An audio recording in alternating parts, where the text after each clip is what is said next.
I'm getting a little bit older than that. And I now call to order the City Council meeting of April 24th, 2023. The time is 7 p.m. Ben, would you please call to order? Let's do the opening prayer first. Jamie. All right, we stand. All right, and let us pray.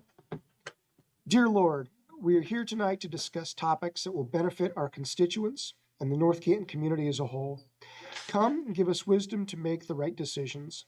Let us not make biased decisions, but decisions based on solving the problems of your children. Be our leader during this meeting. Give us direction to make the right decision for North Canton. Open our eyes to solutions and help us make our community great for all who call it home. Amen.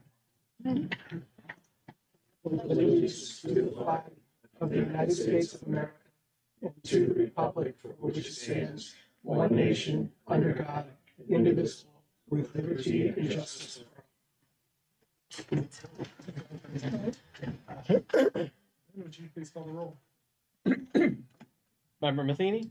Here. Member McLeister? Here. Member Warren? Here. Member Shroya? Here. Member Volt? Member Orr? Here. Member Weirich? Here. 7 present.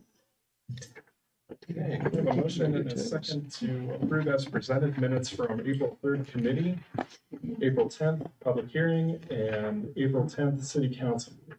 Move to approve. Second. All in favor? Aye. Motion carries. Okay. A recognition of public is for the agenda only. At this time, members of the public wishing to address council may do so. Each speaker will be given 5 minutes. Comments shall be limited to legislative items appearing on tonight's agenda only. The rules for speaking and the speaker's time will appear on both the screens. This will serve as the only warning for everyone in attendance. Any violation of the rules will result in ejection from the premises. Anybody wishing to address council tonight, please approach the podium.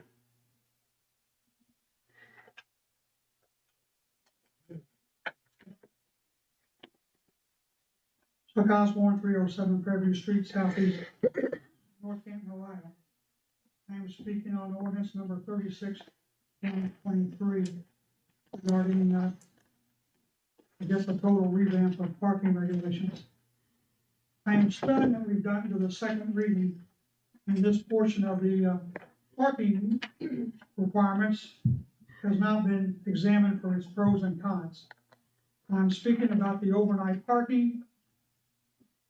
For decades, more than decades, we have not allowed people to park on the street between 2 a.m. and 6 p.m. That has worked perfectly. I don't know what's prompting this. Is it individual households who have their garage full of storage material? Is it households who have developed their property with maybe a pool in the backyard that they can't accommodate parking around behind their house like I did years ago? This serves no one. Absolutely no one. I'd like to know what's prompting this. It makes no sense. It has worked for the city for decades. I live on Fairview, but there are many other streets like Fairview that are very narrow streets. People park on the street during the day, and to go around them, you find yourself meeting a car head on because the street is so narrow. To complicate situations on Fairview, and again, there's other streets in the area, we have a tremendous change in elevation. Whether you're going east or west, you suddenly are facing a car blind head on because you can't see who's coming up over the hill, and vice versa. This has, I think, helped the city security-wise, because the city could be patrolled, and you would know who belongs where. Now, your regulation allows people to buy a 3-month parking permit for $50. It strikes me as you're allowing somebody to pay a fee to avoid a parking violation. People that can, I guess, afford the extra money. It allows people who have not planned their life to the homes that are in these areas. They're on small lots, and I have begged this city for decades to get rid of R50 zoning. You're just perpetuating the continuation of R50 zoning by allowing people to live a lifestyle beyond the limits of the property that they have moved into. I've had a neighbor, several neighbors over the 20, oh, actually, I've been there for 25 years. 1 year ago, he had 7 cars. And every morning he'd pull 2 of them out, sometimes 3, and then he would take them in at night. But occasionally he would forget. He has passed away. Now I have another neighbor who's got several children who are now driving age. They would leave their car out all night long. And I'll bet you they paid parking tickets 3 and 4 times a month. $5 was nothing. It was a joke.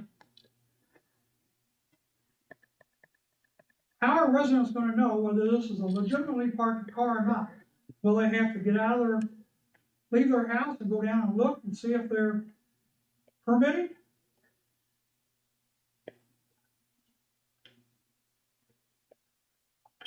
Fairview is not the only street. I can think of Howell, West Bakeville. They're very narrow streets.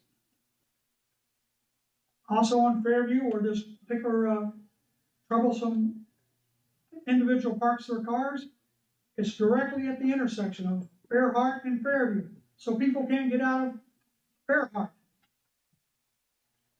They have been struck twice. One of them, I understand, by a city vehicle. And that was in the daytime. What do you do at nighttime? My street is a cut through. People are flying down my street at 35, probably close to 40. When a person buys a piece of property, my time's running out. Mr. Story will be quickly to table this study. Anyone wishing to address council tonight?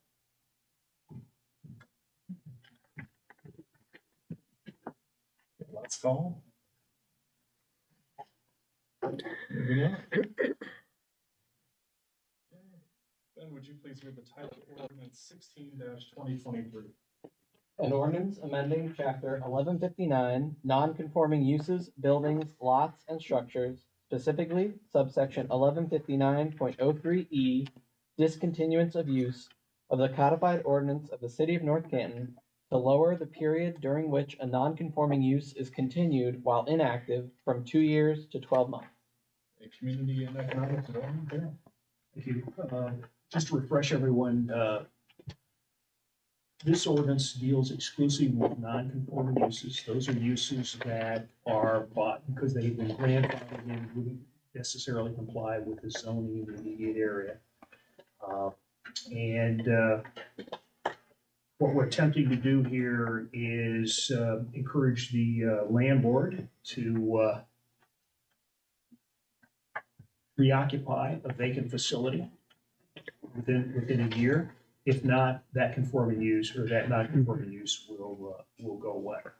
We believe this is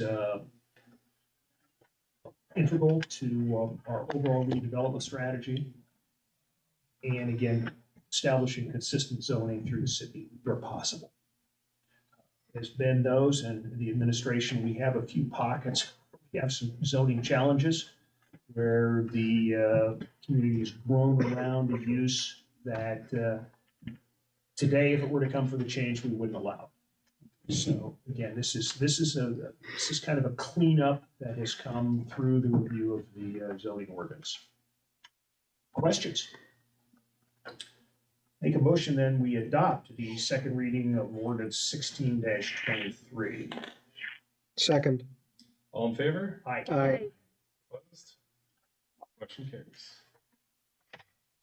Okay, Ben, would you please read the title of ordinance 21-2023?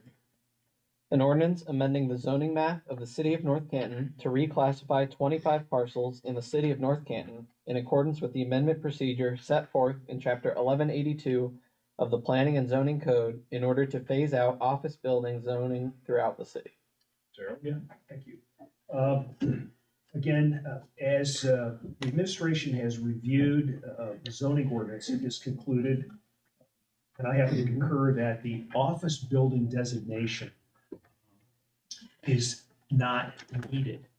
And so what the administration has done is look at these 25 parcels and wishes to reclassify them in a fashion that is more consistent with the uses in the area. If you go to page 13 of your packets, if you have it, section 1 of this ordinance lists those 25 parcels. Note that where they have been, the OB is being eliminated, it is being replaced by GBA, GBB, multifamily, or residential single family R50. So this is not a widespread rezone up to the commercial level, where again, we're trying to get these particular properties back to a place that's consistent with their surroundings. I will note that for the record, we have withdrawn the proposal for Schneider. We are going to revisit that, come up with some additional language that is better balanced for that area. We don't have a name for it, we don't really have the characteristics yet, but we don't believe that the Main Street designation is appropriate. So, and again, we're trying to find this balance between rights of the property owner and the rights of the residential neighbors who adjoin those areas. Any questions? Second reading. If there are none, I'll make a motion we adopt the second reading. Second. All in favor? Aye. Opposed? Ben, would you please read the title of ordinance 31-2023? An ordinance authorizing the mayor of the city of North Canton to enter into an amended and restated sidewalk performance bond between the city and McKinley Applegrove Limited for the Sanctuary Phase 3 development as shown on the plat recorded in instrument number 201-607-2100-28127 of the Stark County Record. Okay, this is Street and Alley, which is my committee. This is entering into the sidewalk performance bond. There's nothing new here. It's very standard. This would be the third reading. Any comments, questions? So I will make a motion to adopt. Second? All in favor? Aye. Aye. Opposed? Motion carries. Ben, would you please read the title of ordinance 33-2023? An ordinance establishing chapter 709 of the codified ordinances of the city of North Canton, thereby creating a facade improvement program which provides economic relief to Main Street businesses who update their building's facade in accordance with the recommended cohesive design standard. Okay, That's me. yeah, go for it, Darrell. This is the second reading of an ordinance which establishes a new section, chapter 709 of our codified ordinances, and they were in multiple master plans. We've talked about facade development and its importance. In this particular ordinance, establishes eligibility. It establishes an application process. It establishes design criteria. And what it proposes to do is to waive the permit fees for those projects dependent upon the cost of the project itself. See if we get an intake. Any questions? Again, second reading. We had talked about different ranges of pricing. Yes. Have we come up with those, or those in? Yes, those for projects permit fees 2,000 and less are at up to 100%. Yes. And then those over 2,000 are up to 75% reduction in permit fees. Yes, that's in section 70903 D 1 and 2. So good lift on this. I think it's a good, clean process. The administration's end, they want something that's user-friendly. Language is clear, it's concise. No mystery on the application process. So hopefully we'll get some takers. Any other questions, sir? No, sir. Anyone else? Move to adopt the second reading, ordinance 33-23. Second. All in favor? Aye. Opposed? Motion carries. Ben, would you please read the title of ordinance 36-2023? An ordinance repealing and replacing chapter 351 parking generally of the codified ordinances of the city of North Canton. Ordinance and rules. John. Okay, Patrick did a great job of explaining this during the committee of the whole meeting and again on the first reading. It's actually gonna be giving our police department a little more oomph in this on, the ticketing and stuff. I think it's a $25 fee and it could go up from there. The permit, nothing's gonna change on parking on our streets from 2 to 5 in the morning. Nothing will change there. Or 2 to 6, excuse me. Thank you, Mayor. This is gonna give them a little bit more meat. Yeah, there'll be a sticker for those who purchase a permit, but, they're gonna have to go through some questioning and stuff of that nature. It's just not gonna be handed. Any questions on this? I have one. Well, I actually had someone call me regarding this, and Patrick and the mayor cleared it up and kind of were asking some more questions. But it isn't just, you have to have a reason for it. Right. So possibly, if you have kids coming home from college, or maybe somebody finished college, Right. or has a job, or got laid off and they need to move back in with their parents or grandparents or brothers and sisters. It's making us a family-friendly community, which quite honestly, we do need a little bit of. And she said to me, this person said, well, when I had my kids, when they were turning 16, I took it under my own and was able to build a driveway. Well, unfortunately, and I work with a lot of nonprofits, that is not the case right now, and people are barely getting by. And they don't have maybe the space, but really more the money. They're trying to pay just their bills. And so I think if we can offer this relief, and if we see that it's an issue, we'll pull it back. But at this point, if we can become a family-friendly area in some of these places where people are maybe having to pull together as families and do different things, this is an extenuating circumstance. Mhm. They have to put that through. This isn't just, hey, I feel like parking on the street. That's not what it is, and I don't know if people are dispelling that or saying that, but that is not what it is. And so I think this is actually good legislation and makes us look inclusive and responsive to our citizens. And And then also there's where if they get a ticket and they want to Appeal it. appeal it, we have a process written down how they can do that. Yeah. And- So go ahead. Just ask the question. So when you respond, you can answer that too. How does it work with parking only on one side of the street? So, I mean, the permit would work for them in front of the house, meaning in front of the house across the street? Well, if it's posted that there's no parking on on a particular side of a street, this ordinance will not count that. You can't park on that side of the street. But if you Period. got the temporary permit, you would park across the street. You have to park across the street. Okay. Right. As long as you have a place. Right. So yeah, it was, misspoken earlier in the meeting that this was 2 a.m. to 6 p.m. It's 2 a.m. to 6 a.m. Yeah. Right. Not you, but someone else. And in spite of the hyperbole, this is not a panacea for, oh my God, everybody's going to park on the No. street. Mhm. It's for extenuating circumstances that someone would apply. And you'd come in and you'd apply for it. It's not a given. It costs money. It's not automatic.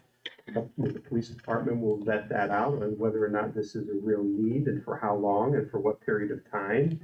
And then they'll have something that they have to place, in their dash that identifies that vehicle as permitted for that period of time. This actually makes it easier for the police department to identify a vehicle as opposed to the current model, which I don't think, is particularly effective. Somebody calls in and it's, written down in the police department somewhere that on such and such date for this period of time, this particular vehicle is going to be on the street. There's many shifts that cover that. There's people that come on different shifts, different times. Is the word getting passed around? It's a tremendous burden. We tried to be accommodative and to Ms. Waring's point, being family friendly or being accommodative the best we can. This would be a better administrative handling of these types of requests. And we don't think that there's going to be any increase over what we've already had. And we will certainly be monitoring it with various software programs that we have that will be able to track the issuance of these things and how it's going. It really does give the police officers a little bit more. Yeah, then the overall changes that you highlighted, that those that are in violation will ratchet up Right. a sequence of events that they're going to not want to go down there. And I was going to throw out there, if I may, because I agree with, I wouldn't want it to be running rampant with parking from 2 to 6 a.m., but I certainly don't think that this is what is going to happen.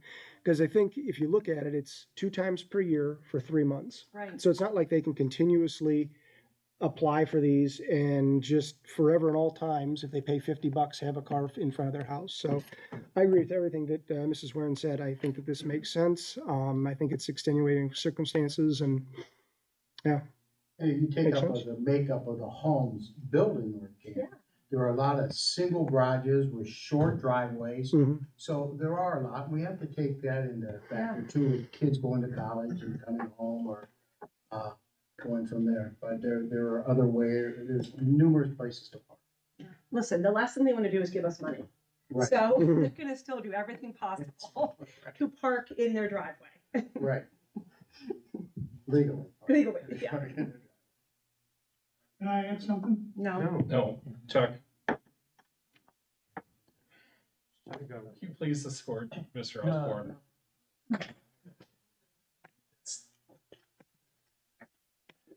Brad, you know the routine. Gotcha. And this is people that don't want For to what have it's to move their worth, car. President Story, on midnight shift, it's common practice that whatever zone the officer is working, the officer would always get the permitted parking list. So that when they were on patrol, they knew what vehicles were parked and what street and in front of what homes and things like this. And then if there was cars that they found throughout the night that don't belong there, then, license plates are run, is that person from out of town or for whatever reason. And then again, a parking citation could be issued, for that.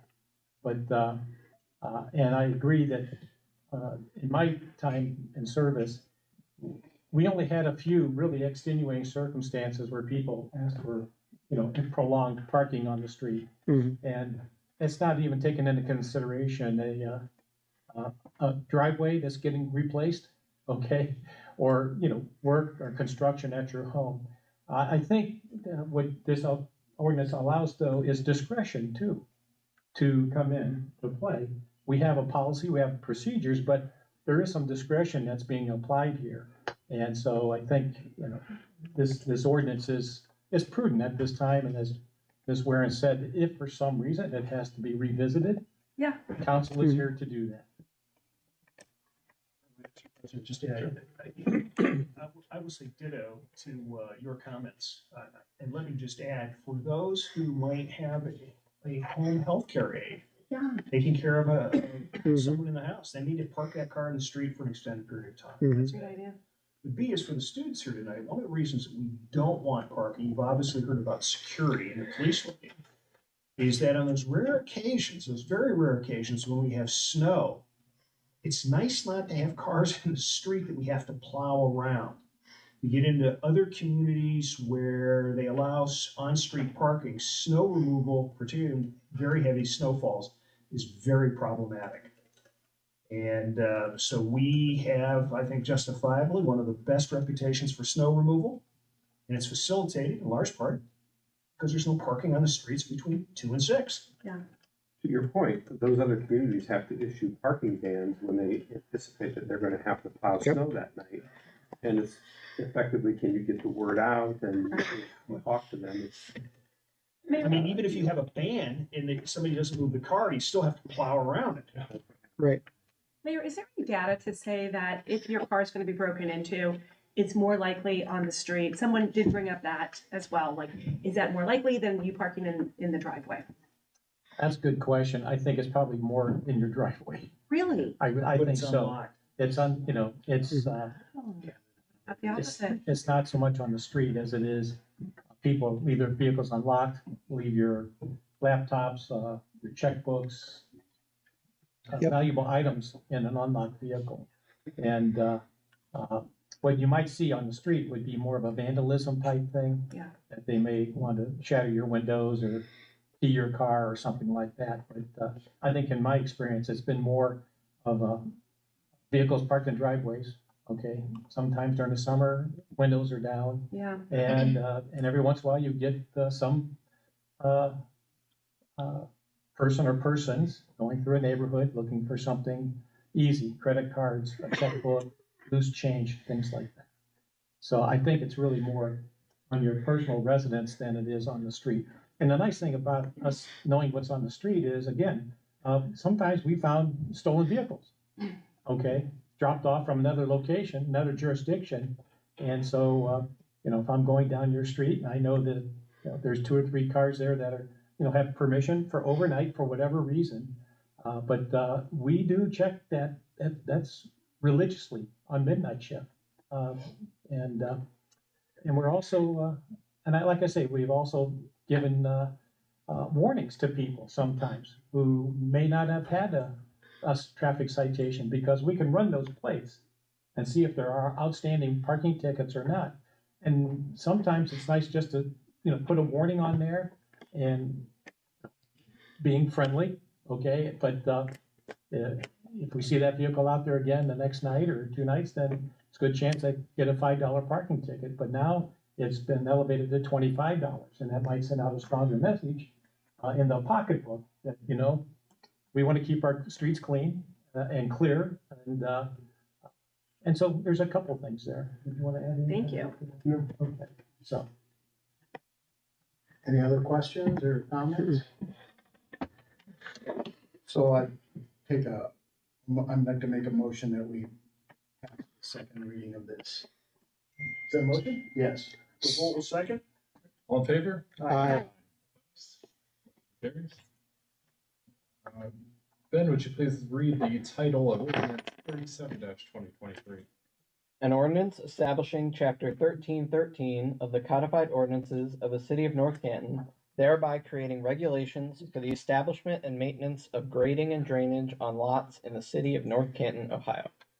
John, you're up again. All right, we've discussed this, and a lot of times people are dumping a lot of dirt on their property, and the grade's going onto driveways, that water's going this way or that way, off of the land, and it's giving protection to the neighbors. It's giving us, some rules to follow and inspections for that. Pretty self-explanatory. So I'd like, any questions or comments on that? Make a motion, to adopt this. Revolt will second. All in favor? Aye. Opposed? Motion carries. Okay, Ben, would you please read the title of Resolution 39-2023? A resolution thanking those companies, individuals, and firms who have chosen to make significant investments in the city of North Canton for their dedication of time and resources to the betterment of the community. You have before you Resolution 39-2023, and this is council and the administration's formal to the investors on the Kmart site. You'll notice in section 1 of the ordinance, the resolution, we are thanking Meyer, Chris Majori, Brian Cruz, and Steve DePietro for the investment. As I was thinking about this project over the week, since last Wednesday, I think what really struck me and what makes this unique is that this is a comprehensive development. Many times these things unfold piecemeal. You know, if you're going to do an industrial park, it might be 15 years from start to finish. This is all going to occur at one time. And I think that is absolutely spectacular for our community. But it's important that I think we acknowledge the confidence that these 4 investors have made in our community. They wouldn't be investing the sums of money that they are if they didn't think they could make a go of it here and that the community would support it. And I think many times we don't have opportunities to thank businesses that choose to locate here. And as you've often said before, you've heard the administration say before, we want to be business friendly. We want to welcome business. We want development. And this is just a very small way of saying thank you. So, questions or comments? No, the only thing I'll comment on is I was at a meeting a couple weeks ago and we were talking about the Mills Business Park and the Foundation Park, 2 big developments that are going on in downtown, in Canton.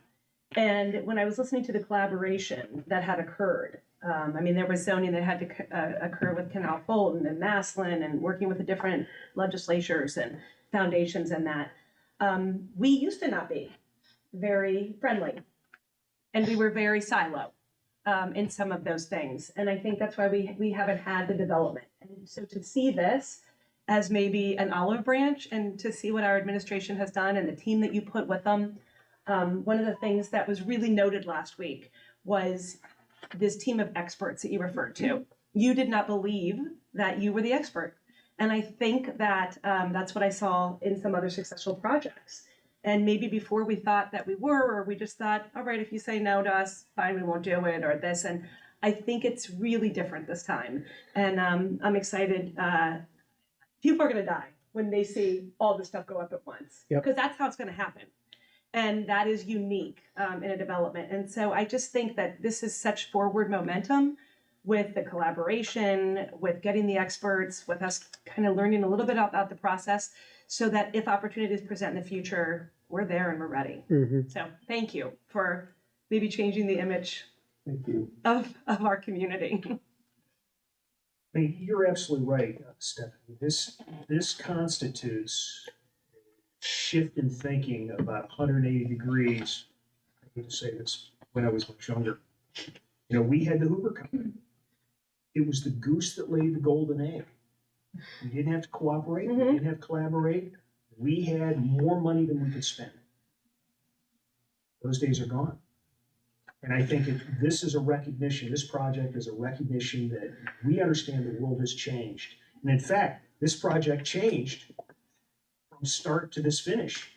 It went through a couple of evolutions to get us to this point as we were adapting to changes in national health policy and business policies, et cetera. Mm-hmm. So flexibility was a key, but you know, I mean, I could wax on, but I won't. But I think this one team approach, this use of experts to reinforce our thinking, made it in this particular. And when you said too, you know, we used to say, oh, we have the Hoover Company, we have all the money we need. It's not just about us anymore. We don't have just North Canton people working at Meyer or just North Canton building people. This is about Northeast Ohio. This is about Stark County. This is about Summit and Tusk. This is about growing our area. I mean, how many people go up 77 and come into our community each day? It's about the 720 markets. It's about our Wednesday market here.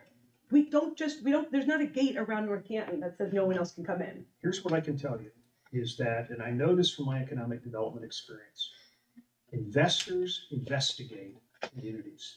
Yeah. And it's not uncommon, particularly in the industrial projects, where someone will slip into town, they'll spend a week, they'll go to a council meeting, They'll go to the diners, they'll have breakfast, and they'll have a sense of whether this is where we want to invest our money. And I know there are communities when I was around that didn't pass muster and lost major projects. If we want to take this older first ring suburban community that we have, our 50 community that Mr. Osborne referenced, that community eventually is going to present challenges. We cannot fix them unless we're worth investment. We need the revenue to do it. We can't have a community that is old and tired, that doesn't show any interest in progress. Right. And I look at this, for example, and the Brown building has been removed from the corner of Charlotte. We've got new schools. The Kmart building didn't get rebuilt. It got replaced. It will be. That's huge. And as Patrick said in our last meeting, we are going to have multiple leveraged opportunities that are going to come from this up in that area. For sure. Can I predict what it's going to be? No. Can he? No. Can the mayor? No. But we're going to have it. And we're going to change the image of this community to someplace where people want to live, they want to work, and they want to, most importantly, they want to invest. Mm-hmm. Either in a home or in a business. We'll get there. But as what is it? Confucius said, the journey of 1,000 miles begins with a single footstep. We've taken that step. Mm-hmm. And where we really took a huge step with reading social media and stuff. The athletic fields is a great, Oh, yeah. great idea. Yeah. Oh, yeah. So many people, tell me more, tell me more, tell me more. Yep. But that was really a great move on our part by putting the athletic fields back there. Well, I think it'll also make a nice buffer between the development and the neighborhood back there as well. So it serves multiple purposes. And I think that's important because as future councils deal with this growth, they're going to have to balance this need for economic development versus preservation of neighborhoods. We've got to find a way to do that. Right. And this is an example, to your point, of being conscious of that requirement. It started as a vision with direction that built into a team with strong leadership that pulled together investment in the community by businesses that felt that there was a future here for them. And I think this is a springboard for what the future has for North Canton. Mm-hmm. Nicely put. Yes. All right. We're grateful for the four investors so identified in this resolution. I'll make a motion that we adopt this reading of resolution 39-23. Second. All in favor? Aye. Opposed? I just want to note that this is the final reading because it's a ceremonial resolution. That is right. Yeah. This is a reading. And would you please do us a favor, as maybe we could have copies printed after they're executed and mailed with our thanks to the investors. Yes, we're actually required to by charter already, so. Let's re-vote on that. Let's, yeah, make a motion to adopt. We didn't get to go all the way through that. I'll make a motion, we adopt resolution 39-23. Second. All in favor? Aye. Motion carries. Okay, Ben, would you please read the title of ordinance 40-2020? An ordinance amending, Sorry. an ordinance amending city ordinance number 23-2023 in order to authorize a higher principal amount of bonds for the project and declaring an emergency. Property, Stephanie. Okay, we need to amend. Is this the one we're amending? Yep. Yeah. Yes, okay. Let's see, there was 14,000 missing because of the interest payment that wasn't included in the initial ask. So we're adding that to include the closing costs. That makes sense? Yep. They apologized. It wasn't a final reading, so we can still amend that. Move to amend? Question, Yes. that we do that. This is 40-2023, Yeah, that's the bond to increase it. 39-20. The 39 No, was this is the, 40. no, this is Oh, 40, no, we excuse just me, did. 40-20. Isn't So this 40 was the raising economic development bond. We were increasing it by $1 million in additional funds. And then as the documents were prepared, the closing costs were not rolled in. So now we're rolling in those, which is 14,000. 14,000? It's going from 1 million to 1,014,000. Yeah, Okay, thank you, I understand now. sorry. Okay, so I move to amend. Revolt will second. all in favor? Aye. Aye. Opposed? Motion carries. Can I have a motion and a second to adopt the first reading as amended? So moved. Revolt seconds. All in favor? Aye. Aye. Opposed? Carries. And can I have a motion and a second to suspend the rules of council requiring 3 readings? Revolt moves. Second. All in favor? Aye. Aye. Opposed? Motion carries. And can I have a motion and a second to adopt as amended ordinance 40-2023 under suspension of the rules? Revolt moves. Second. All in favor? Aye. Aye. Motion carries. Hey, Ben, would you please read the title of ordinance 41-2023? An ordinance authorizing the appropriation of funds of the city of North Canton to be appropriated for current expenses during the fiscal year ending December 31st, 2023. Stephanie. Okay, we had talked about some of these different expenses last time. Gina, were any other comments beyond what we had talked about previously, or? No, nothing further after what we discussed at the Okay. committee meeting. Any other issues or concerns? I move to adopt. Second. All in favor? Aye. Aye. Opposed? Motion carries. And can I have a motion and a second to suspend the rules of council requiring 3 readings? So moved. Second. Favor? Aye. Aye. Opposed? Motion carries. And can I have a motion and a second to adopt ordinance 41-2023 under suspension of the rules? So moved. Second. All in favor? Aye. Motion carries. Okay, and Ben, would you please read the title of ordinance 42-2023? An ordinance approving, confirming, and accepting a perpetual gas line easement for the real property known as being part of outlot number 247, Stark County parcel number 100009175, by and between the city of North Canton and Ohio Chartered Municipal Corporation, grantor, and the East Ohio Gas Company doing business as Dominion Energy Ohio, an Ohio corporation, grantee, and declaring the same to be an emergency. Stephanie again. Okay, it's just pretty much as it states. Patrick, any other? It is what it is, and we need the easement. Any concerns, questions? Kind of very standard. I move to adopt. Revolt seconds. All in favor? Opposed? Motion carries. Under suspension. Now, yeah. Yeah, because it's, all right. Can I have a motion and a second to suspend the rules of council requiring 3 readings? So moved. Second. All in favor? Aye. Opposed? Motion carries. And can I have a motion and a second to adopt ordinance 42-2023 under suspension of the rules? Revolt moves. Second. All in favor? Aye. Opposed? Motion carries. Ben, would you please read the title of ordinance 43-2023? An ordinance amending chapter 703, registration of rental units, specifically subsection 703.04C of the codified ordinances of the city of North Canton in order to amend the inspection procedure for registered rental units. John? Well, currently this program allows up to 3 inspections, 30 days between each inspection.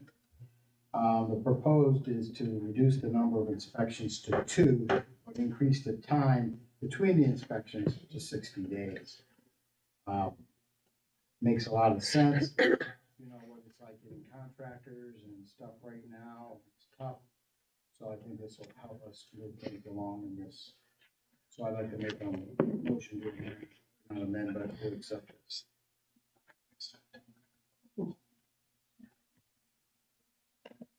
So moved. Second. All in favor? Aye. Opposed? Motion carries. Ben, would you please read the title of ordinance 44-2023? An ordinance repealing and replacing chapter 935, water lines and hydrants of the codified ordinances of the city of North Canton in order to simplify water tap-in regulation. Okay, this is the Utilities Committee, formerly with Rubbish. It's Jamie. Depends on who you might ask. It might still be with rubbish, but yeah, this is one of the items we discussed last week. And so what we're doing with this here is basically we're repealing and replacing in order to address or change the tap-in fees.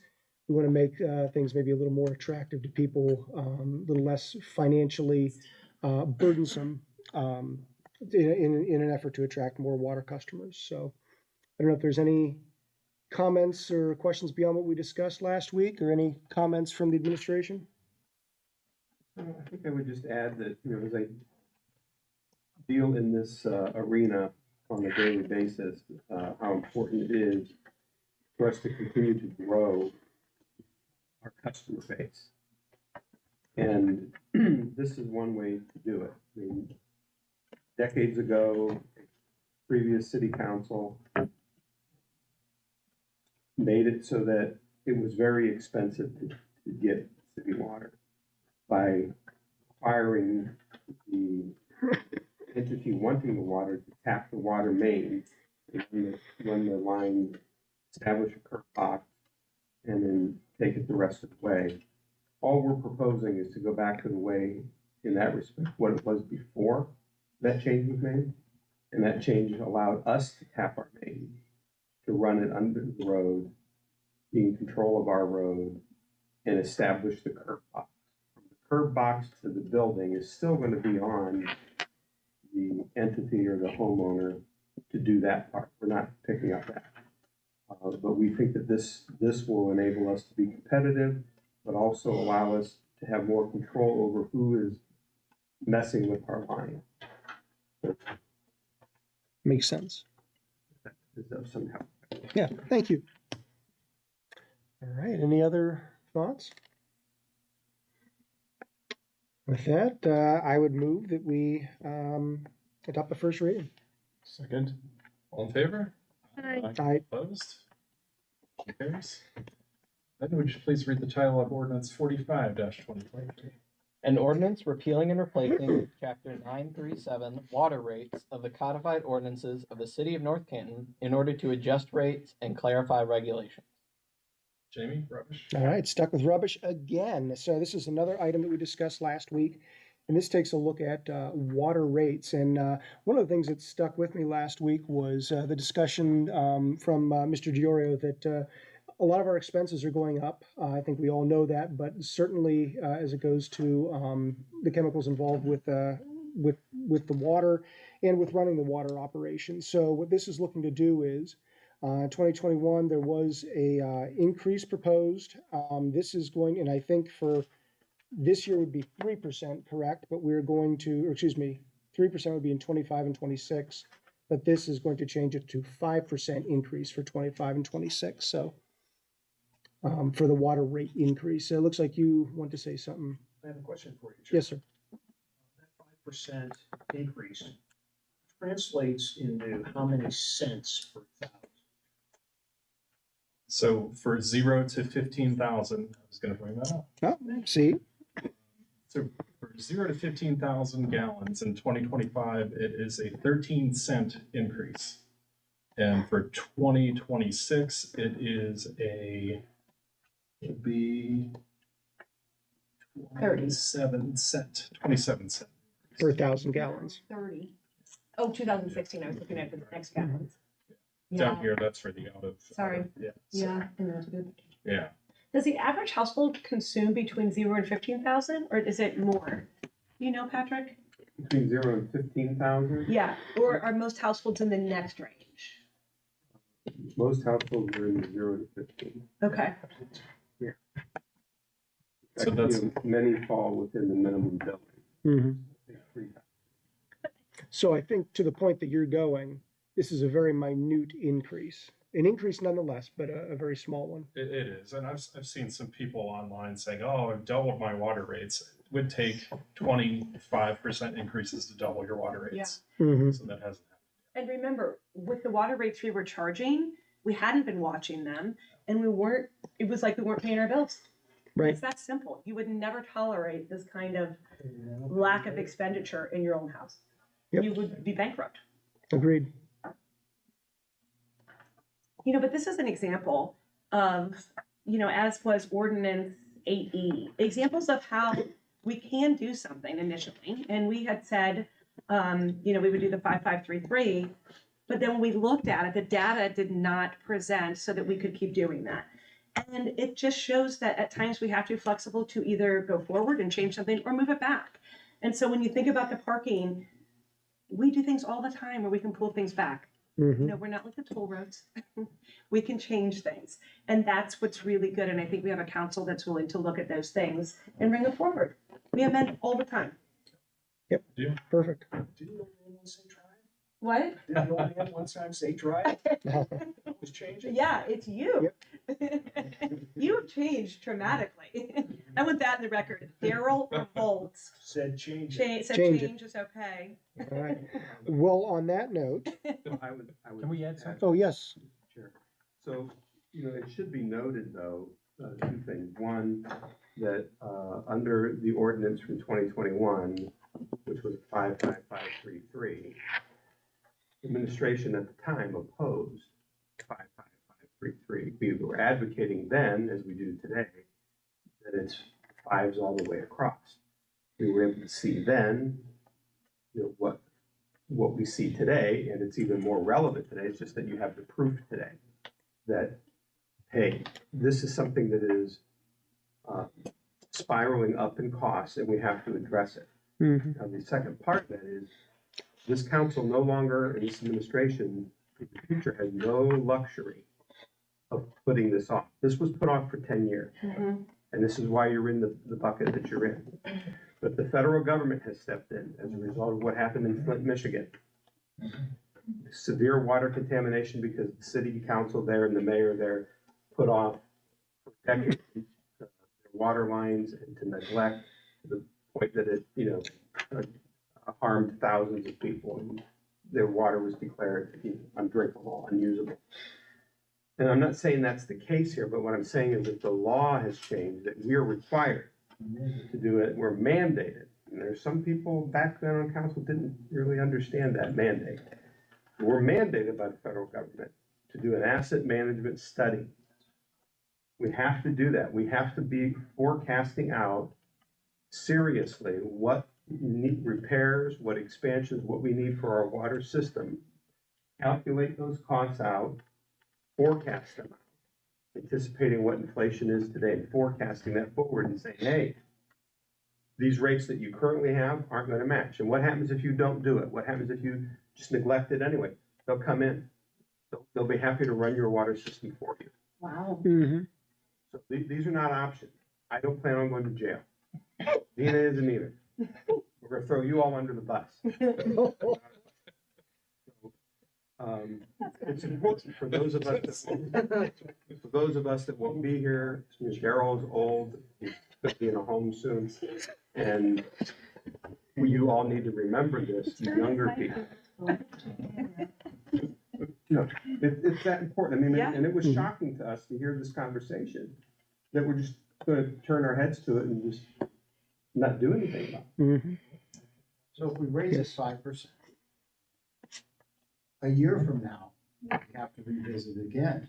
We revisit this every year. Mhm. We look at this every year to see what is it, because there could be, what if there's a catastrophic fail of a water Exactly. tower Exactly. that's going to cost millions of dollars to replace? That's not factored into the rates today. We would have to go back and adjust. But what helps us on the adjustment is adding water customers outside the city. And that's what we're looking to do. Conversations that we're having with entities outside the city and with our partners outside the city to collaborate and find a way that all parties can win. And for us, that means getting some water customers. And becoming more competitive, in those rates. It's going to help us. Yeah. So, All right. It's also part of the budget process in reviewing now, so that makes me feel better. Yeah. A council's not gonna come in, well, I mean, they probably could, but You can't change in this administration, we're running things like a business, so we're not gonna let that happen. But they can't come in anymore, right? Now, because now it's a law. Like this I mean- federal government will come in. You can choose to violate the law. That's, Yeah. which kind of what. I would not recommend it. Right. Yeah. All right. With that, I would move that we adopt the first reading of ordinance number 45, 2023. Revolt seconds. All in favor? Aye. Aye. Opposed? Motion carries. Okay, moving on to department reports. Patrick, Director of Administration. Yes, I will have three things to mention to you. One, how Department of Natural Resources, Park and Rec Committee representatives were in the city of North Canton last Friday to tour not only Dogwood Park, but some of our other fine parks, and to talk with us about our strategic vision for those amenities and how we will be looking to them in the future for assistance on things. And so we appreciate the work that Councilman Christina has done. Councilperson Christina. Touring the parks. Last week, we spent an afternoon with Deputy Director Farina going through the parks and doing something that I, in our conversations beforehand, making sure that we get a real detailed look of what's going on at the park. I don't mean from, activities, but condition of the park amenities and whatnot. And, there was a price to pay for this community when, as a result of the Hoover closure, we went down to one person in that park. You understand what happened then in the years ensuing. I did spend last Wednesday with the park department at Whitwer Park, clearing brush, dead, dying, diseased trees from what is called Whitwer Park West. We've done about a third of that process of clearing. It took 5 dump trucks full of stuff. Wow. And there's still more to go, but this was allowed to just grow into brush and brambles and a whole bunch of other stuff that just made it unusable. When we're done, we will have doubled the size of Whitwer Park West, so that the folks at the Y who are interested in doing some youth sports activities on this big field now will be able to do so without risk of injury. So that's one. That's great. Number 2,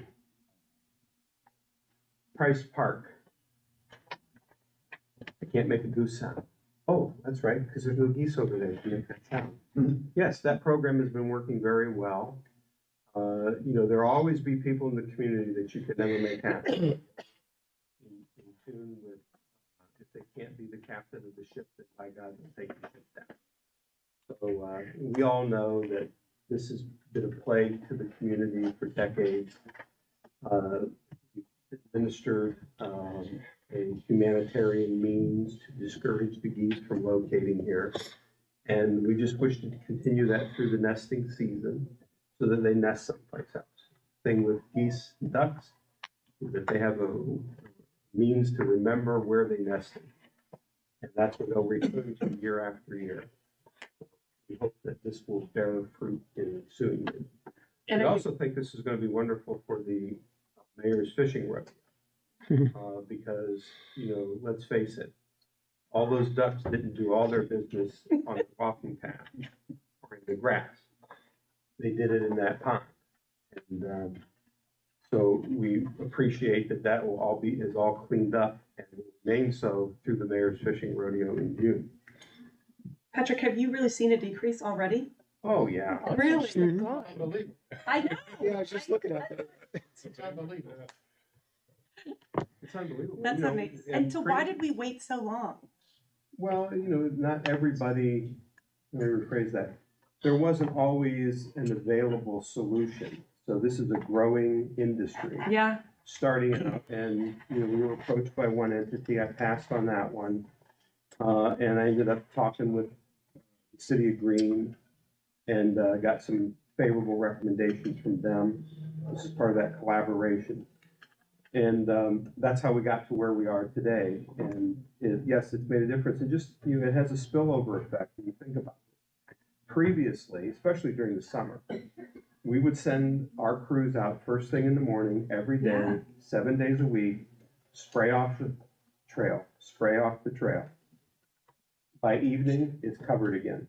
And people would say, you know, you never clean off the trail. Well, if you walked at 7 o'clock at night or 5 o'clock at night, you probably thought that. Because as soon as it was cleared, it was filled. And so this now frees up man hours to go do other things because we don't have to do that. What was the cost to do that? Well, I'll say it's roughly in the area, depending on how many visits, you know, it's a per visit kind of thing. It depends how many visits are needed. But we're anticipating somewhere on the low side about $7,000, you know, up to $12,000, depending on how many visits we need. Right, and we don't know because we don't really know if they will. I've seen it work before at different places, and truly they don't come back. But if people balk at that time where you had those crews and picking it up and disposal. Yeah. Huge. Like, it'd be funny, it'd be actually interesting to do kind of an hourly study to say, well, this is what we spent on it. Yeah, and although we could clear the trail, the walking path. You couldn't go to the grass. You can't do that. No. You can't have a picnic. Yeah. That's for sure. Yeah, that's great. It's a great thing.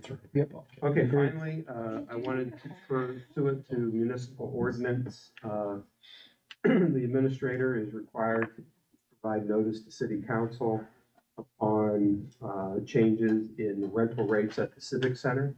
I'm giving you this verbal notice today. We'll submit written notice to the clerk here in the morning. We've already typed it up. Presently, Monday through Thursday, it's $500 to rent the Civic Center, the big hall down here at the end of the building. Friday, Friday and Sunday was $2,000. Saturday was $2,500.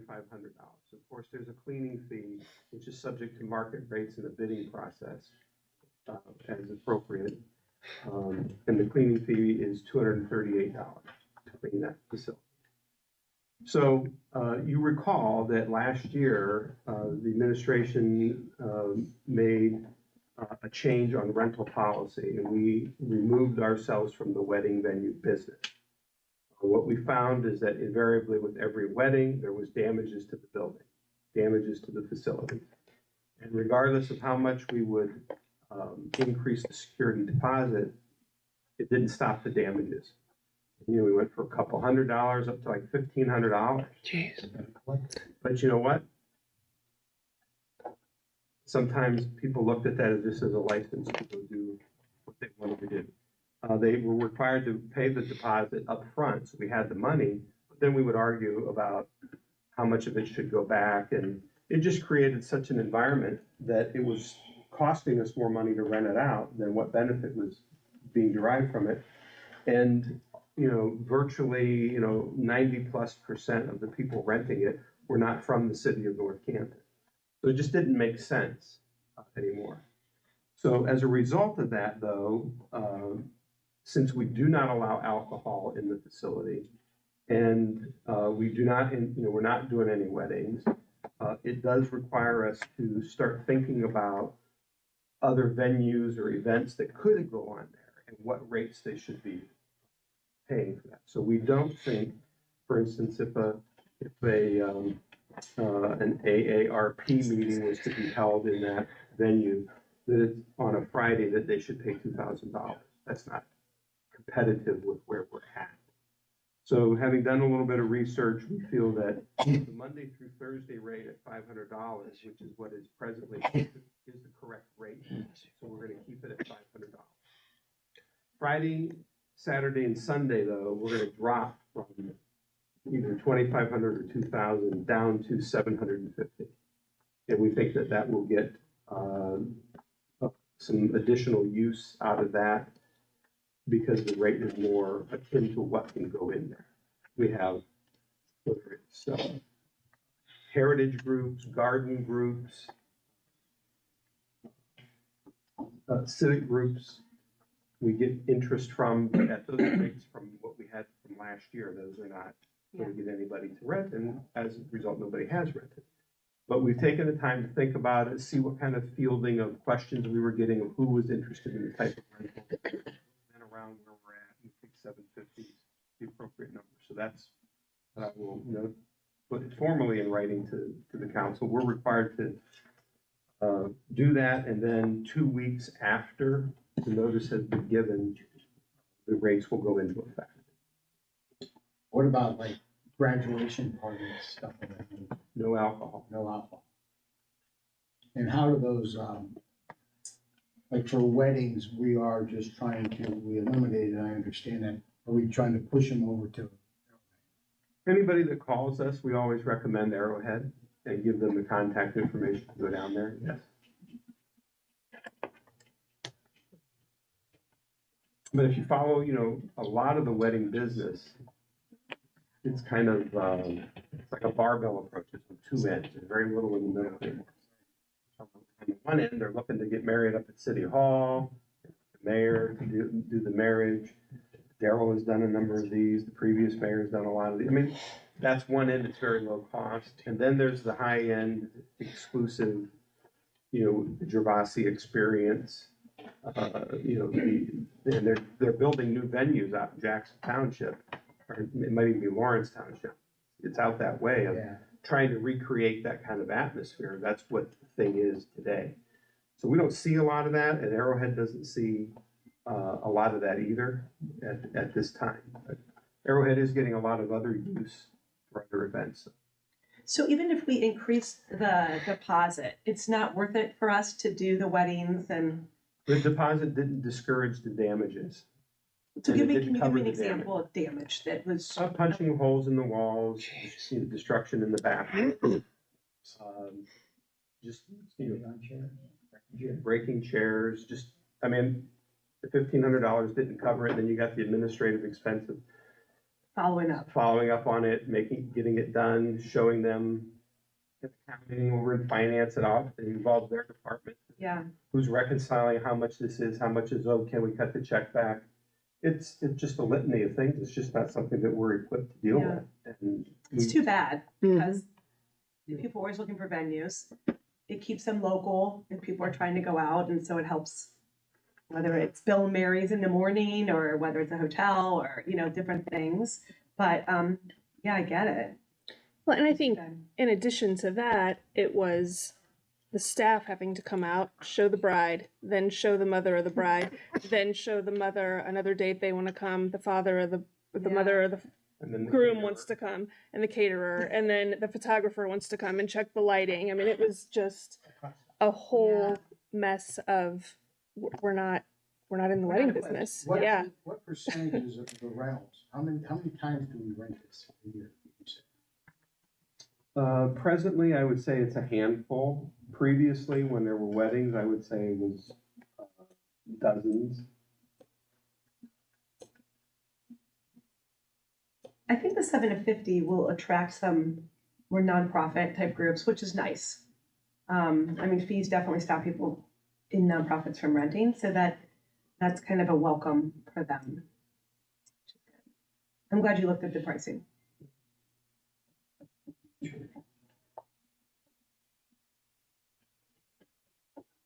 Just as a final note, Patrick, this is a civic center. And to Stephanie's point, the intent was, when this was created, that it would be a meeting place, not a wedding venue. And that's happening. With the collaboration with the library, and we're here 2 days a week doing senior programming, and Wednesdays the farmers market. Right. That's 3 days that this building is being used really actively. True civic activity. Yeah. Yes. As opposed to a private party. Right. Mm-hmm.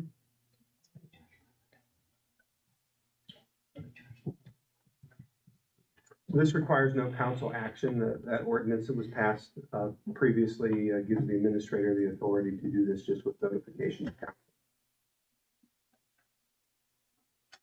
That concludes my report. Thank you, Patrick. Gina, Director of Finance. I just wanted to announce in 2 weeks will be our new utility billing. The software is called UniLink, and the new payment portal, UniLink partners with Invoice Cloud. So the online payment portal will change. The UniLink utility billing software will offer all sorts of new self-service options. So we'll encourage you, in a letter in your utility bill that will be going out at the end of this week, 1st of next month, will be the last one run from the old system, and there'll be instructions in there on what to expect, what not to expect. But call us if you have questions, and we'll learn with you as we transition to the new system. Thank you. Mayor. Oh, well, thank you, President Story. I appreciate that. And I thank Councilman Darrell Robo for giving me his 10 minutes ahead of schedule. But anyways, I'd like to bring a few things to council's attention. First of all, welcome to the guests that are in the audience today. And if you need your paper signed or anything for your assignments, where any of us can assist you with that, okay? And thank you for your patience on that. Also, I want to thank passage of the resolution in recognition of the economic development and the new businesses that have seek to locate here in North Canton. And that was very kind of you to come forward with that resolution. I'm going to apologize. I will not be here next for the committee as a whole. I was invited to attend the National First Ladies Library for on that May 1st on the council committee as a whole. And it's a special invitation prior to the opening of the life and legacy of Jacqueline Kennedy Onassis. It's called Beyond Camelot. So with that being said, I just wanted to introduce a proclamation for the month of May, since I will not be here on the 1st. And again, it's just to recognize at this time of year that this month of May, again, is for the Motorcycle Safety Awareness Month. And I do this in cooperation with the American Bikers aimed toward education. It's called ABATE of Ohio. And it's an organization that promotes the operation, training, and awareness of motorcyclists. And it's just a proclamation to encourage our citizens to understand the safety that's involved as a motorist, and also that the sharing of the road is essential for the safety of all. And so I'll introduce that proclamation, proclaim that on the 1st of May, okay? On the side note to Earth Day, we're gonna cut into Christina's, okay? If any of you had an opportunity, it was a rainy Saturday, but our Earth Day, our recycling fair that had electronics and paper shredding and the recycling and the organic plant sale was, again, a success. And it's hard to believe, but even in that rain and that cold, we had people lined up to participate in a recycling program. And that's in cooperation with our North Canton Public Library. And I think that was maybe our 8th year of doing that. And so, again, we'll be there for next year. Can I give you numbers? Yes, please. 334 cars, which is a record through the paper shredding line, and 196 through the Goodwill and electronic recycling lines. Very good. Yeah. Cool. I took advantage of the recycling. Yeah. And the weather was horrible. They did so, help. People stayed in. Yeah. Yeah. With the shredding. Yep. That's great. On another note that just want to bring to your attention that this Saturday, April the 29th, the North Canton Little League is celebrating its 75th anniversary. And I have a proclamation that I'll present on the 29th when I throw out the first pitch. Aww. As the honor that is given to the mayor. But I will have a proclamation, we'll issue that to him that day. But most of all, throughout its 75 years of teaching the importance of community within the sport of baseball, where each player values one another, believing in open communication, creating opportunity for youth to learn, grow, feel part of a team, and modeling good sportsmanship, being kind, approachable, courteous, polite, and open-minded, and preserving a quality, caring, and instructional environment. So the history of our North Kent Little League, which was granted in 1928. And with that, I have other information on how the early fields that were at the end of 6th Street Northeast, part of adjacent to the Hoover factory. A gentleman by the name of Fred Huth, for over 30 years, maintaining those fields. And those fields were dedicated in his name. And then it was in May of 1999 that a friend of our city, a friend of North Kent Little League, and President Gary Giamarco, Dr. Giamarco, officially opened the Hoover Community Reserve Fields Complex on East Maple Street with 7 new baseball and softball fields. So I will present their proclamation on the 29th. Just wanted to share that with council, that if you have an opportunity to swing by on the 29th and visit another hallmark in the history of North Canton. They still do the parade, correct? Of players onto the field, yes. Oh, they don't go down the street like they used to? No, Oh, okay. we did, they used to, but that wasn't exactly brought up yet. So Oh, no. that could still be in the planning. I don't know if you spilled the beans or not there, John. Oh, no, my sons were participants. But it's food for thought, okay? They're good. So we'll see what happens on that. But, President Sawyer, thank you very much for the time. I do have a video of the mayor throwing the first pitch out 2 years ago, and it was a strike. All right. It had some velocity behind it. It's a So little bit low and outside, but I think I caught the corner. it was okay. Thank you. I think it was a strike. It was good. It was impressive. Thank you. All right. That's all I have. Thanks. Council Clerk, Ben. I have no report this week. Okay. Moving on to council reports. Ward 1, Jamie. All right, I am not going to be too long-winded tonight. Mr. Mayor, you shared words about the Little League that were much more eloquently than I can do, but I just wanted to say that, again, congratulate them on 75 years. My son is a player on the A's, so I will be there this Saturday, rain or shine. We're hoping for shine, but I think it's going to be more on the rain side. But congratulations to the Little League for 75 years. So, and I'm looking forward to seeing you throw out a strike. So, and that's all I have. Moving on to Ward 2, the freshly shaven David Matheny. So also, Chairperson Get the camera on him. Personnel, we have a new officer in our police force on April 11th. Wilder sworn in Natalie Shingler.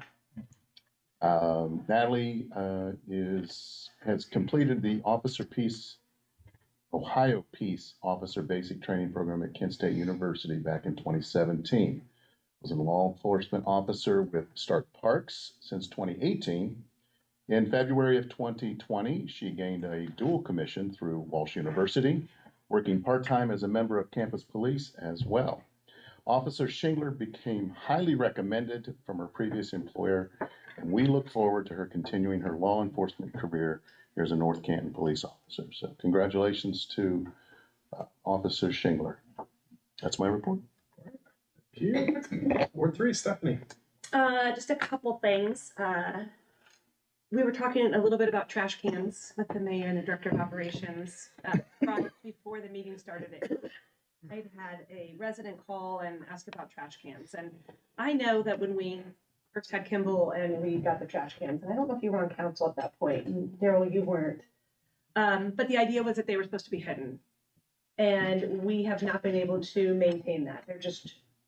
They're very large, and they don't fit in people's garages, and it has been an issue. But we've decided, I think as a whole, it would just be, like Patrick said, enforcing 5,000-6,000 tickets. And it just isn't somewhere we want to go. if you leave your trash can out for days upon days, you can always call and we would send somebody out at that point, correct, Patrick? If it's left at the curb. Correct, that's what I mean. Yeah. Which really, I don't see that, and I don't know if anybody else in their ward's really sees that. Every once in a while. And maybe they're gone, yeah, and Yeah. I don't think it happens a lot, or you feel like people are pretty neighborly and will take them in. But I wasn't as clear about that as well, and so I just wanted to bring that up. Any thoughts? It really should be something that our council clerk brings to us as an ordinance to repeal. You have an ordinance on the books that there's no possible way to enforce it. I thought the only thing on the books was it had to be 24 hours, it had to be removed from the curb. When we wrote it, you weren't supposed to be able to see it, You can't Right. like, or you had to have it covered, shield you it. know, Yeah, shielded. shielded either in your garage, Yeah. behind the house. They or, must you know, not be shielded. visible from the public right of way. Yeah, And I mean, even as I was coming down East Yeah. Maple, I was like, okay, there's one. Yeah. So I just wanted clarity, and I will definitely reach back out to that constituent. Mhm. And we realize it's unsightly. It just, again, it goes back to the single driveways, the single car, and enforcement. It's an ordinance that should never have been passed, because an analysis wasn't done as to what the effect would be of going to large containers for trash. And then remember that at the beginning, they had the little blue bin for recycling. Oh, gosh, Right. yeah. That got up to another 95 gallon, Right. container. And no one really thought through, given our housing stock. Someone here mentioned earlier, I think it was you, John, about so many houses that only have a one-car garage, they're not attached. There's houses that don't have any garages at all. Then there's two-car garages, and I will be the first to admit that I drive around and see that those garage doors are up there full of a lot of Mhm. stuff. Mhm. Like with the stuff mark, it's all in there. They have their driveways filled, but, we can't effectively go into people's houses and say, you have too much stuff. Right. So that's just that was existent then. It was a known entity then, but yet the city moved towards that direction, and there's no way to unring that bell now. No, and remember at that point too, recycling, we were like, recycle, we get money back, and it was paying for a small portion of things. And now we aren't even seeing that reimbursement. So, okay, so I did want to mention that. And the other thing I wanted to mention, it kind of goes along with where our whole community as a whole Stark County is. The mayor and I were together a lot last week. We just kept seeing each other from this, and there were so many events last week, nonprofit events benefiting so many entities. So the mayor and I were both at Celebrity Cuisine, benefiting hunger. Then we were at Conquest Hope Gala for those that battle addiction. I don't think you were at the Junior League Women of the Year, but I will say Linda Ganser was one of those people, as well as Renee Powell, both very deserving. Renee has done so much in my ward, but so much for Walsh, and she doesn't have to. I mean, that's the kind of volunteer that you want, and for the Cleveland Clinic Mercy Medical as well, and just different entities. And then I know there was a United Way. Did you go to the United Way one? United Way, but also a whole lot of love cafe. That fundraiser raised over $100,000 Wow. for in their first year for For using the cafe is with kids with disabilities. individuals with special disabilities. Special needs, yes. Special needs. And I was down there with Beth this morning, having a new frappe that they were testing. And it's called the Almond Joy frappe. It'll come out next month. But anyway, but we chatted, and I said, for you to gain that much in your first year fundraiser was very exciting. Right, and I know Conquest did over 100,000. I forget what Hunger Harvest but the Canton Regional Food Bank. But I guess the point is this: is you have all these agencies, and for people that are from not this community, they don't realize how giving this community is, and you don't walk into other communities and see that kind of support again and again. And so to have the mayor represented, he doesn't have to go to these things or comp tickets for these things, but to be out there and show that support is really significant. And they're just going to keep continuing. But I think that shows that whole community atmosphere that we're all feeling. Conquest isn't just for people from Canton or Louisville or East Canton or Fairless. It's for everybody in our community, as all these are. We have just as, not maybe just as many food pantries, but we have food pantries here that are serving those in North Canton. We have people that have kids with disabilities and special needs, and this is what we support. And so I'm just really proud of all that we're doing in our community. So thank you. Thank you. Ward 4, John. I got a couple phone calls. I want to thank Patrick for, I had 3 calls about Price Park. And they were so grateful and really, thank you, thank you, thank you. Mm-hmm. I had 1 call today about what work we've done over at Whitworth. Oh, very good. And I went by and looked, and boy, it does look good, and there's some more work to be done there, and, very, very, very good. That's my report today. Thanks. Thank you, John. Daryl. Couple items. First of all, I want to thank the mayor for his sensitivity by not reminding the community of the first mayoral pitch in 1999. That pitch did not make home. One bounce is okay. I think it was at least one. Who threw that? Yeah, I was gonna say. On a more serious note, we talked about the importance of rereading previous legislation, older legislation, and I, many times there's so much going on, but the administration and our clerk are actually doing that right now. And we touched on 3 tonight that are the result of rereads. Go back to look at stuff long forgotten in the past and update it. And I think hats off to our clerk and the administrative team that's supporting him for that. And it's important that activity continue into the future. Whatever, 10 years down the road, wherever we are, we've got to make sure we're doing that. Another note, Thursday, I was out at Arrowhead not once but twice. My bride and I walked through in the morning. There were 50 plus people at the pickleball court. Come on. No, I'm dead serious. Wow. So remember, you got 24 playing and there's 24 waiting or so. I mean, it's huge. So we were back out at night. The course had over 100 cars in the parking lot. Think about that second. 100 cars in the parking lot. A little bit of pickleball action, but not much. But we ate at the grill. All right. It's open to the public. The food was fantastic. Absolutely fantastic. And we had the pleasure of sitting out on the new patio that has been built with the new patio furniture. And we had great service to boot. So the food is terrific. It's reasonably priced. The service is great. The ambience is wonderful. I asked one of the guys, one of the golfers who was moving through, I said, what's the course like? He says, it's terrific. It's great. It's great. And so there was a group of golfers out there who were, amongst whom was Doug Foltz. And of course, Doug had nothing but praise. Good. So I don't think he's going to be starting a golf course, but he's content to play at this one.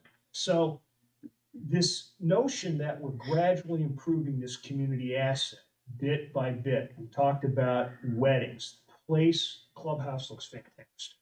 The food is wonderful. We're getting, as we know from regional planning, the reviews are terrific. The staff are tremendous salespeople. They brag about the service, they brag about the food, and they deliver. And of course, the people who are coming in to buy a round of golf are happy. That's great. So I look at where we were 36 months ago and look at where we are today. We don't talk about it, we don't see it, but the reality is the administration has really turned this operation around. Will we see you at the open house on April 28th and 29th? 29th and 30th. Sorry, 29th and 30th. There's an open house for the public. You can go, there's some free hors d'oeuvres, and then there's a discount for membership if you join that day. Yeah, I may have a surprise. We need to eat one. I would also like to comment on one of your comments. Yes. It really can't be underscored enough when you talk about these things that we're reviewing, going back and figuring, right? If the future council's view of the role of the clerk of council is the traditional role where clerks just spend their days typing minutes verbatim. You never get this. That's what we used to have. That was the old way. That position, and for the salary that it carried, resulted in an asset that wasn't being utilized. So we've redefined the role. The clerk of council is really a sidebar position for what is Ben's primary responsibility of director of public policy analyst and IT systems.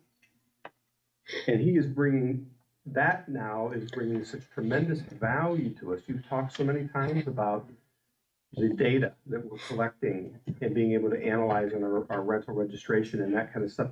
But it's also this other part of being able to review and then having capable assistant clerk of council, Ginny Greer,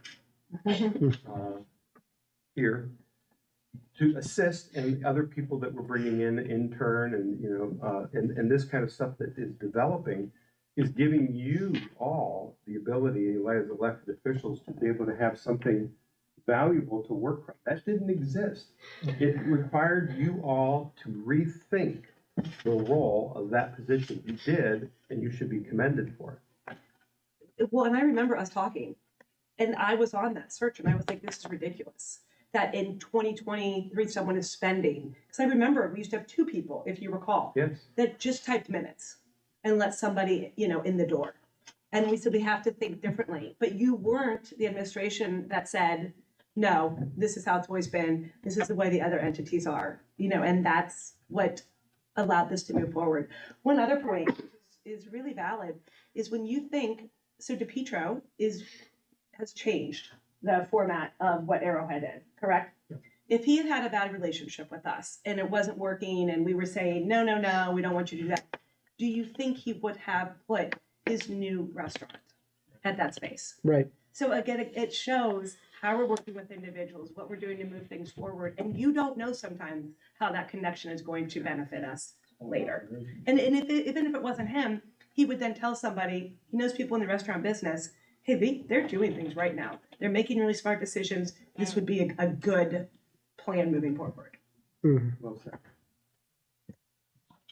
So at any rate, that is my report. If, like I said, Arrowhead's got, they call the grill, you can get carry out. It's terrific. The burgers are wonderful. Mr. DiOrio favors the blueberry burger. I'm pretty much of a traditionalist, conventional cheeseburger, but it's great. And if you haven't, on a Friday or Thursday night, go out and enjoy the patio. It's terrific. Really looks grand. That's awesome. Okay. Thank you, Daryl. Christina?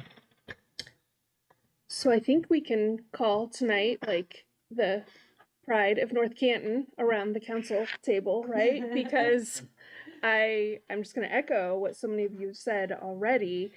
It was a year ago last weekend, I was getting like the Facebook memories that we opened Dogwood Park with the big balloon banner, and Catherine and Brian and just everyone who was involved in that. So 1 year ago we did that, and look, I mean, it's been freaking amazing.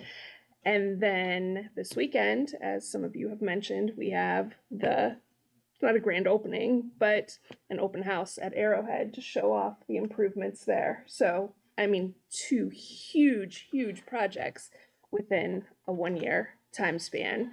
So, as has been mentioned, Saturday and Sunday, 12 to 2, drink specials, free appetizers, 10% off pool memberships.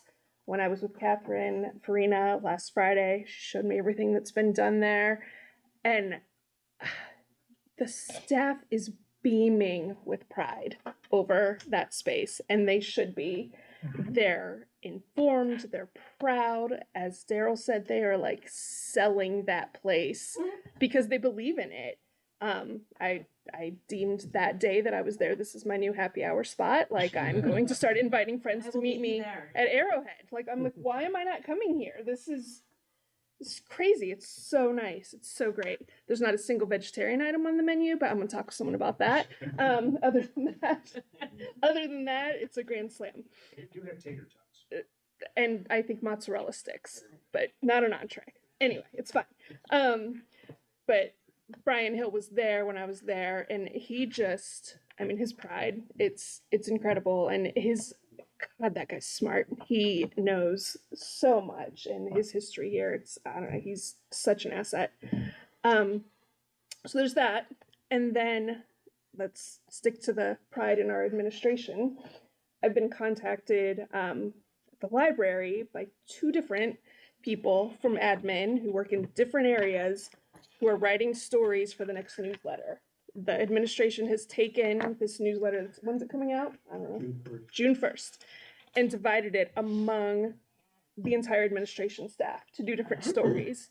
So I just think this is so brilliant because these are staff members who, Jenny, for example, came and interviewed me about the library and what's going on there.